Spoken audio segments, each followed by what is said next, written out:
So you got your brand new Sony camera and you're still debating on which card to go with, either SD or CFexpress Type A. Cheaper than an SD card, faster, more reliable, and just as spec'd out like the Sony ones, but third of a price. These are the NovaChip cards. Let's check this video out.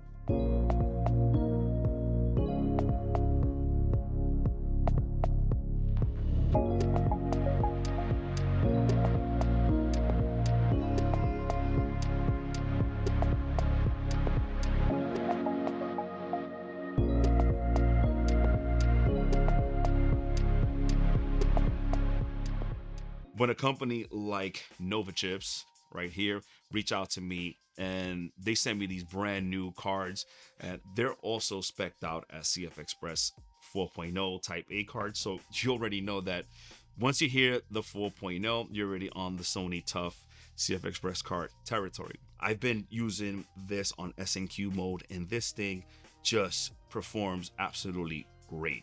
This is where things get interesting, honestly. First of all, SNQ mode, if you want that nice buttery 120 frames per second in 4K at the highest bit rate that your Sony cameras can actually do internally, you're gonna need a CFexpress card. So I ran these cards through what I called a somewhat real world test. I was just basically recording at 4K XAVCI 10-bit 422 at 120 frames per second, which obviously the SNQ mode. I did it on the FX3 and the A7S III, and I had no hiccups. I didn't see anything wrong with the cards, like the results, like, you know, reviewing the footage. I didn't have no problem. Like, you can see these images right now of slow motion, super buttery, and there's no hiccups. You don't see no still frames or just anything out of the ordinary. It was just straight what you want to expect from a card. So let's talk about the transfer speed, which is honestly very important. Not only these cards should perform in your camera really good, but when you want to get home and start editing, time is crucial. You want to deliver that product real quick. Using the included card, well, it's not included in this bundle, but you know, from this package that NovaChip gave me, they did include this card reader, and I am connecting it to my desktop, my Windows, and I'm using the top USB-C, which is a 3.2 gen. And you guys normally know that that's a 10 gigabits per second slot. If I would use the one on the back, that's actually, well, the two on the back, it's Thunderbolt 4, so it would use the 40 gigabits per second. But I wanted to see in a real world scenario, like the easiest thing. Me, I'm a lazy guy. I want to just go in the front. That's it. So running the Blackmagic speed test, as you can see, look at these results. It is crazy. We're talking about the 800 gigabyte card. It has a transfer speed of 1,200 megabits per second, which is a gig and 200, which is insane. Now, the 1.6 terabyte, it actually surprised me. Not only that it was just 100 megabits per second stated on the card, but look at the transfer speed on this. It is faster. So we're talking about 800 gigs, 1,200 megabits per second, and the 1.6 is 1,300 megabits per second. But as you can see in these speed tests, is actually rating it a little higher, and which is cool. I like the fact that NovaChips did not lie when it comes to the transfer speed. So thank you, Nova. You guys are amazing.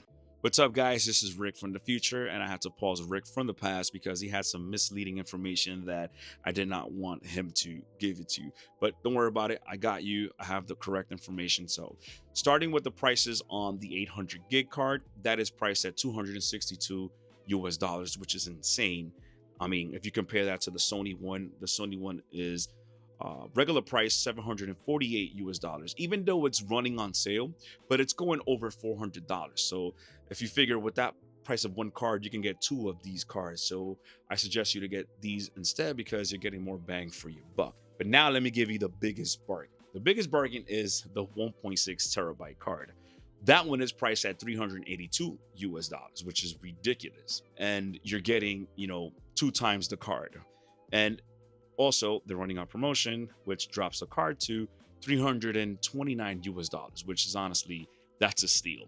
Under $700, you can get 2 1.6 terabytes. You're covered. You have cards for days.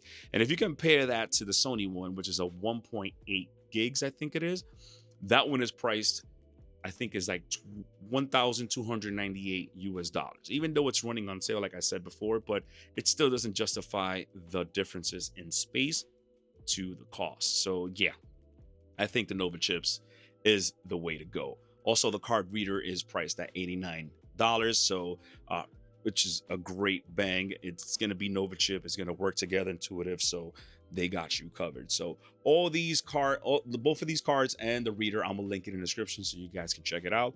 I don't make no commission, but it's the only place that I know, and I've been told by NovaChips that they have them in stock in the US. So yeah, let's go back to Rick from the past so you can close this video out.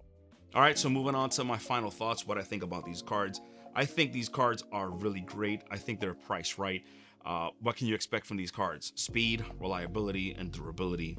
And honestly, they're not gonna break your bank. These cards are performing exactly how you would expect a purchase like this would, do. That's my review / overview of these cards. I want to say thank you to NovaChips for sending these out so I can actually demonstrate it for you guys and see if there was any potential value. For me, in my eyes, I think they're 100% worth it. Yeah, this is gonna be it for me. I hope you found this video useful, informative, and if you did, go out there, create. I'm gonna catch you guys in the next video. Peace.